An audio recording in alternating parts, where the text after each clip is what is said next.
अगर मैं पीछे हट जाऊं तो मुझे गोली मार देना, अगर तुम में से कोई पीछे हटा तो मैं गोली मार दूंगा। हमें भी नहीं पता था कि क्या होने वाला है। तुर्की से पहले उन लोगों ने भी तैयारी स्टार्ट कर दी थी, ड्रोन मंगवा रखे थे और इसके अलावा चाइनीज ड्रोन थे, उनकी हेल्प से हमें ढूंढने की कोशिश की, डिस्ट्रॉय करने की कोशिश की। बाढ़ भी बांका नहीं कर पाए, हमारे नजदीक तक वो लोग नहीं आ पाए। पाकिस्तान के जितने भी एयरबेस थे, मैक्सिमम एयरबेस उनके पाकिस्तान के डिस्ट्रॉय कर। तो S-400 यूनिट ने दुनिया में दावा किया जाता है कि इससे बड़ी आज कोई जहाज नहीं है F-16 से, तो उसको भी हमने मार गिराया। तो अगले ही दिन उन लोगों को समझ में आ गया है कि जो उनके पास एयर डिफेंस है, S-400 नाम का सिस्टम, उनको पहले से पता था इंटेलिजेंस। जिंदा अगर नहीं आए तो जीत के जरूर आएंगे हम लोग। 20 साल देश की सेवा देने के बाद मैं 30 जून 2025 को रिटायर्ड हो गया हूँ। पाकिस्तान ने 1947 में भारत पर हमला कर दिया था कश्मीर को लेने के लिए। उस लड़ाई में मेरे परदादा जी शहीद हुए थे और आदरणीय प्रधानमंत्री साहब का कि आपको पूरी छूट है, जितना जैसा करना है वो कीजिए, किसी भी तरीके से जाइए, अगर आपको जैसा करना ऐसा कीजिए। Rex pipes and cables presents Jhalko Churu. Jhalko देखने वाले सभी दर्शकों को, राजस्थान वासियों को, मेरे जिला क्षेत्र चूरू वासियों को मेरा सादर नमस्कार। मैं सार्जेंट भले सिंह, रिटायर्ड। 20 साल देश की सेवा देने के बाद मैं 30 जून 2025 को रिटायर्ड हो गया हूँ। मेरा जो बेसिक गांव है, पैतृक गांव, वो गांव हसियावास है, अभी तहसील सिद्धमुख है, जिला चूरू है। देखिए सर, जो अपनी चूरू की जो कर्म भूमि है वो हमेशा वीर योद्धा ने पैदा करे अपने, तो उसके बारे में थोड़ा साइंस साइड ली। उसके बाद मैं एयरफोर्स जाने की इच्छा हुई मेरी, जो लोगों ने बताया कि बढ़िया नौकरी है एयरफोर्स में या नेवी, बढ़िया नौकरी है, उस खातिर मैंने फिर एयरफोर्स जाने की सोची। इसके अलावा मेरे परदादा जी थे, जो 48 की देश की पहली लड़ाई हुई थी, आज़ादी की पहली लड़ाई। आज़ाद होने के बाद पाकिस्तान ने 1947 में भारत पर हमला कर दिया था कश्मीर को लेने के लिए। उस लड़ाई में मेरे परदादा जी शहीद हुए थे। इसके अलावा मेरे नाना जी थे जो हरियाणा से हैं, फूल सिंह लाखलानी जी, वो भी फौज में भर्ती हो गए थे। 1965 और 65 की लड़ाइयाँ उन्होंने लड़ी थी। उनसे बचपन से ही अपना कहानी सुन के मैं बड़ा हुआ हूँ। तो ये सब थे जिन्होंने मुझे प्रेरणा दी कि जाओ फौज में और देश की सेवा करो। ऑपरेशन सिंदूर में थाने सेना मौको दियो, जो क्या आपको महसूस हो? ये जी हर भारतवासियों के साथ साथ जो भी फौजी भाई हैं अपने, चाहे एयरफोर्स के हों, चाहे अपना नेवी के हों, चाहे तो अपने आर्मी के हों, किसी भी युद्ध में जाना, कोई भी ऑपरेशन में जाना, उनके लिए बहुत ही गर्व की अनुभूति होती है। इससे सबसे बड़ी बात ये थी कि हमारे अंदर बहुत गुस्सा था।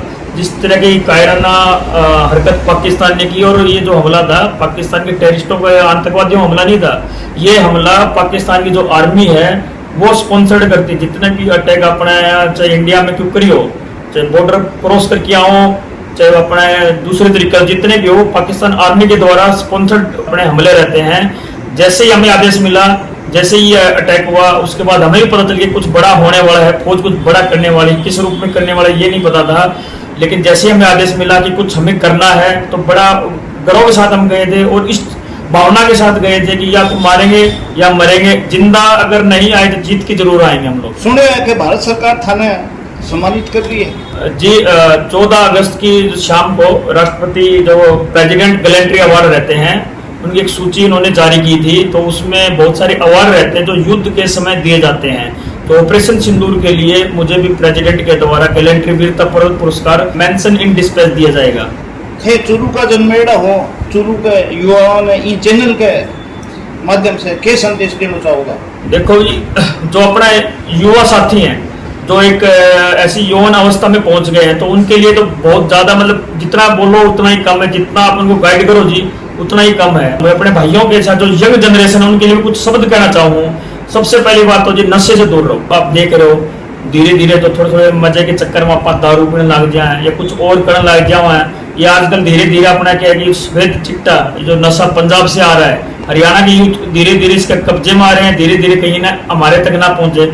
मैं उन सभी युवाओं से बोलना चाहूँगा, अभी भगवान ने जन्म एक बार दिया है, अपनी जो ऊर्जा ताकत है सही जगह लगाओ, अच्छे काम में लगाओ, अपना जीवन नशे में मत खराब करो, अपनी माताओं बहनों की रक्षा करो और उनकी तरफ किसी गलत नजर से मत देखो।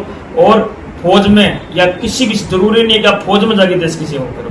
अगर आप नॉर्मल कहीं जाते हो, साफ सफाई रखो, अपने घर की रखो, समाज की रखो, कहीं गंदगी ना फैलाई, वो भी इसमें भी एक देशभक्ति है। यह लगे अभी तो सम्मान थारो पहुंची हो, अभी तो अठे आया बाद में हो को नहीं ना जी, ऐसा कुछ नहीं है। जो फौजी लड़ता है देश के लिए, वो किसी सम्मान मेडल या पैसे के लिए नहीं लड़ता है।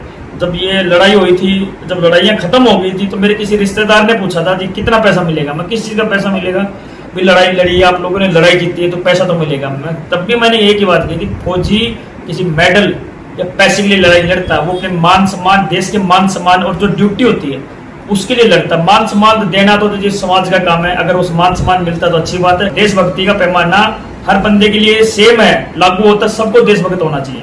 देखो ज्यादा डिटेल तो मैं अपना सीक्रेसी है, मोटा मोटी आपको जो अपने दर्शकों को नॉर्मल समझ में आ जाए वो इस टाइप से बता देता हूँ। ये इंसिडेंट 22 अप्रैल को हुआ था। 22 अप्रैल को जो अपने 26 बहनें थी उनके सुहागों को उजाड़ दिया गया था। उसके बाद भारत सरकार के द्वारा, मिनिस्ट्री ऑफ डिफेंस के द्वारा एक कड़ा फैसला लिया गया कि जवाब देंगे, अपने समय से जवाब देंगे और ऐसा जवाब देंगे कि वो याद रखेंगे। उसके बाद बड़े बड़े जो अफसर कमांडर रहते हैं उनकी मीटिंगें हुई, उन मीटिंगों में फैसला लिया गया किस तरीके से जवाब देंगे। अगले ही दिन बोल दिया गया था कि आप अपनी तैयारी स्टार्ट कर दीजिए, आपको समय सब कुछ बता दिया जाएगा। और तैयारी जो इस तरीके से करेगी, जब घनी सीक्रेट रखी गई, अपने जो समझ सकोगे, हमें भी नहीं पता था कि क्या होने वाला है, कब होने वाला है, कब करोगे, क्या नहीं करोगे। हमें इतना बोल दिया गया था कि 1 महीने की राशन पानी या ये समझ लो कि अपने कपड़े, कुछ भी जो भी यूनिफॉर्म होती है वो बैग में डाल के अपनी अपनी गाड़ियों में रख दो। जिस दिन बोला जाएगा आपको सिर्फ 2 से 4 मिनट दी जाएगी, उसके अलावा आपको कोई भी टाइम नहीं दिया जाएगा। कब करेंगे वो हम बताएंगे। और ऑपरेशन के जो मेरे कमांडर थे, मेरे अफसर साहिबान थे, उनको भी नहीं बताया गया कि कब हमें करना, कैसे करना है, कहाँ हमें जाना है।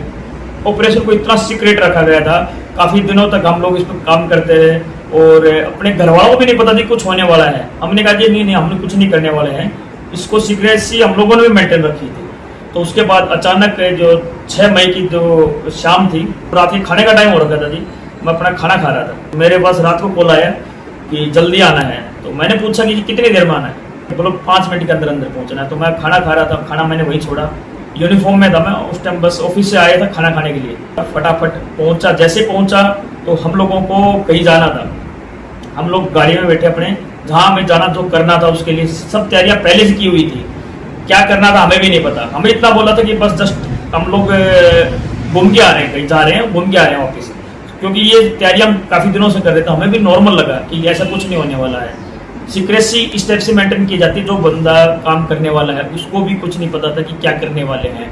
अपने जो इंटेलिजेंस एजेंसियां हैं, अपने जो आर्म्ड फोर्सेज, जितनी भी फोर्सेज हैं, ये बहुत सीक्रेटली तरीके से काम करती है। उसके बाद ये रात को अपने पहला जो अटैक था वो भारतीय वायुसेना के एयरक्राफ्टों ने किया था। उनके जो 9 टेररिस्ट कैंप थे एयरफोर्स के जहाजों ने, जिसमें राफेल, सुखोई 30, मिराज 2000, इन जहाजों ने अपने, उनके पास अच्छी अच्छी किस्म की मिसाइलें रहती हैं और बॉम्ब रहते हैं, गाइडेड बॉम्ब रहते हैं, उनके माध्यम के द्वारा उन ठिकानों को नेस्ताबूद कर दिया गया था। उसके बाद पाकिस्तान की तरफ से जब जैसे ये हुआ तो उन्होंने, पाकिस्तान ने अटैक करने की कोशिश की। उसके बाद हमें जो टास्क मिला था, जो काम हमें मिला था कि क्या करना क्या नहीं करना, उसी रात हमने अपनी मिसाइलें फायर करना स्टार्ट कर दिया था।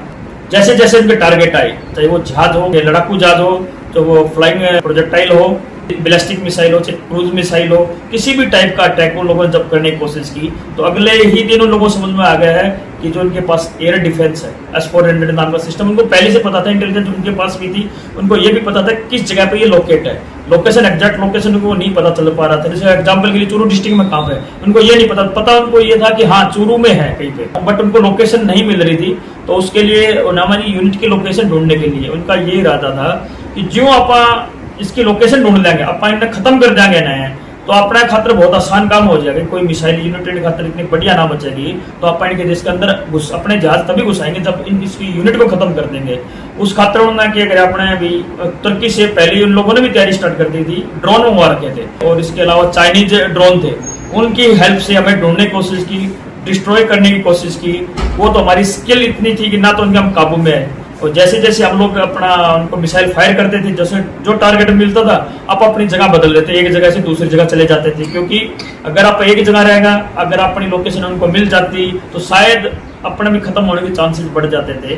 पाकिस्तान की एयरफोर्स ने बार बार चैलेंज किया, उनको लगने लग गया था कि जब तक इनको खत्म नहीं करेंगे तब तक इस युद्ध में आगे नहीं बढ़ पाएंगे, ना ही सफलता हासिल कर पाएंगे, और ना ही अपने F-16 हो गए, उनके जहाज J-10 हो गया, J-17 हो गए, उनको हम लोग अंदर घुसा पाएंगे। उस प्रयास में अपने उन्होंने फ्लाइंग ऑब्जेक्ट, अपने फाइटर जहाज खूब भेजे थे।